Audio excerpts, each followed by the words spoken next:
As I'm talking to people tonight and hearing the reactions, the consensus is really that this so-called Stormont break is the biggest change here in this agreement, and it is the biggest concession. It is actually a very major concession by the European Union. So essentially, it's a break that the Northern Ireland Assembly can trigger if they don't like a particular change in EU law.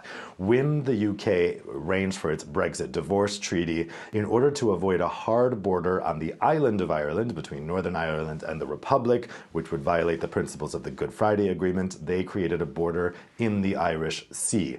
They made it so that Northern Ireland has a kind of halfway status. It is in the EU Single Market and Customs Union, but it remains part of the UK. But in order to be part of that single market, Northern Ireland has to follow a large amount of EU law. And that's what unionists in Northern Ireland really hated.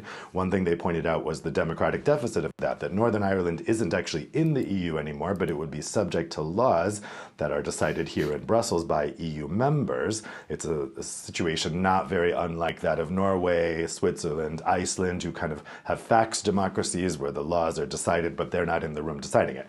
Sunak told the British Parliament tonight that this is solving that democratic deficit issue because it is allowing the Assembly to decide what EU laws it wants to apply in Northern Ireland and not.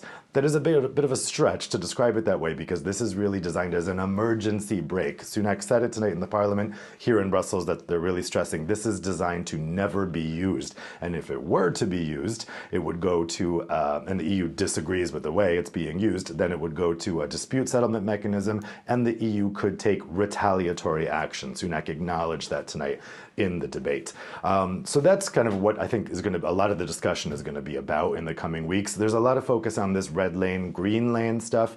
In truth, that's just a slight change to arrangements that already existed in the protocol.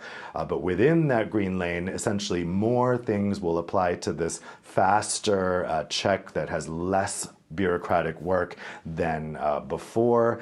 This is what Sunak was trying to characterize as easy, free access between Northern Ireland and Great Britain. In truth, there will be checks on that green lane. It's kind of like going through the green lane when you're coming into an airport and going through customs.